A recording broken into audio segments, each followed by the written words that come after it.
Hello, Goryo. Hello. Tet. Uy, Tet. Uy! Napatawag ka. Anong napatawag? Ikaw kaya tumawag? Ako? Ako napatawag? Hindi ah. Kasing ka na naman, no? Hindi na ako umiinom. Baka baka napindot siguro dito sa bulsa ko. Napindot. Pwede sige. Kung wala kang sasabihin, sige na. Bye-bye. Hindi, Tet. Sandali lang. Bakit? Gabi na, oh. Antok na ako. Teka, naalala mo yung, yung nagbugbugan kami ni Badong? Wait, ano ba? Gloria! Bitawan mo yan! Sige, hindi yung makipag-date sa'yo! Bitawan mo! Ano sabi mo? Hindi yung makipag-date sa'yo pag pinatay mo to! Di may kipag-date ka na sa akin. Oo na, umalis ka na! Pangako mo sa akin yan, ha? Oo na, umalis ka na! Tet naman, kalimutan mo bigla. Sinabi mo yun eh. Kailan na tayo magde-date? Kulit mo talaga. Sige na nga. Sige. Sa linggo. Linggo. Ayaw mo? Hindi. Sige, basta makikipag-date ka sa akin. Oo nga. Basta libre mo, ha? Sige, ako bahala. Sige na. Bye-bye.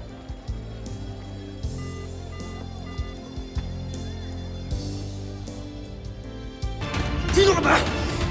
Anong pakialam mo sa kanila? Tatay ka ba ni Butchoy?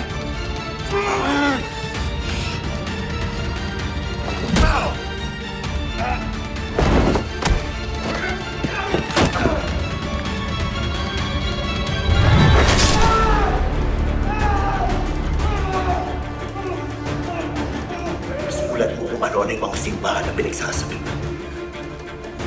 Sulat mo ba o hindi? Isusulat ko na! Isusulat ko na!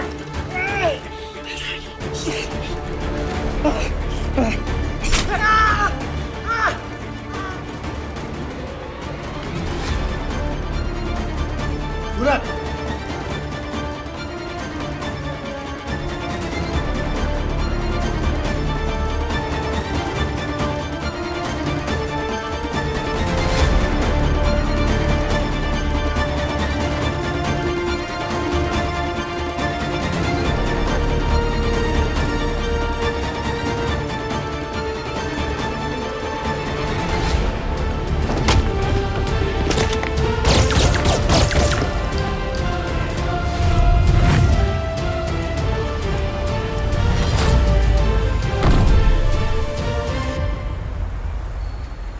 Choy, doon ba talaga kayo sisimba ng Mama Rosenda mo?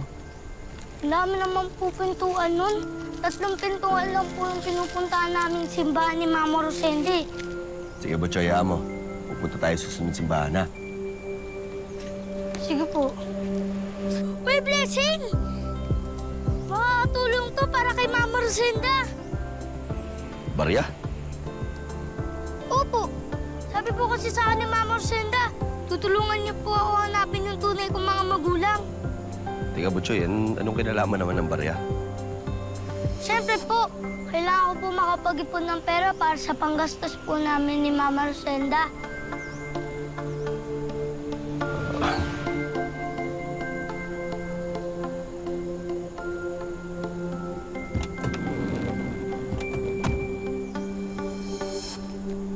Kain na kayo. Sumama na kayo sa amin. Butchoy, hindi ka... Marami kaming pagkain dito sa sasakyan. Bibigyan namin kayong pagkain doon. Tara na. Teka, ma'am, sandali lang, ho. Bakit niyo ba sila pinipilit sumama? Saan niyo ba sila dadali? Bibigyan lang naman namin sila ng pagkain doon sa sasakyan.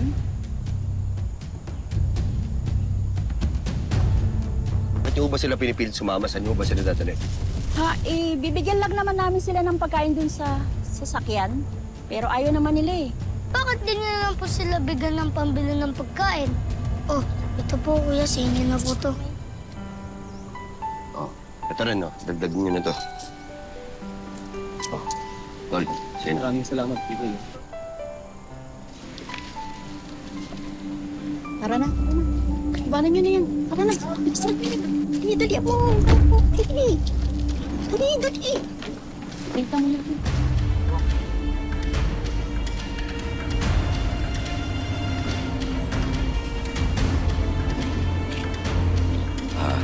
Nay, tingin na rin ho ito.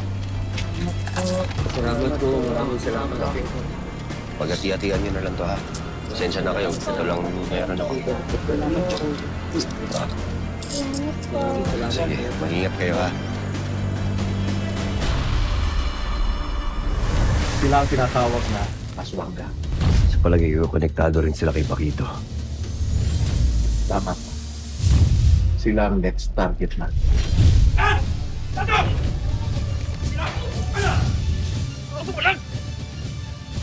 Pwede.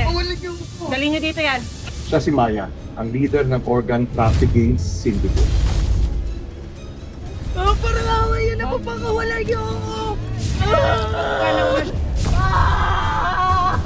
Kinakailangan madala agad yan sa kliyente at ang mahal ng binayad nila. Boss Maya, kinakailangan na nating mag-ingat sa mga operasyon natin nga. Dahil mukhang kumikilos na ang lalaki nagpabagsak sa grupo ni Boss Paquito. Saka tayo naman ang pabagsakin. Let him come. At ako mismo ang dudukot ng lamang loob. Teka. Saan ba yung kampanya? Kaya disente yan dahil makikipag-date. Makikipag-date? Oo. Jesus Maria Joseph! Sino ba yung kadate mo? Stetet!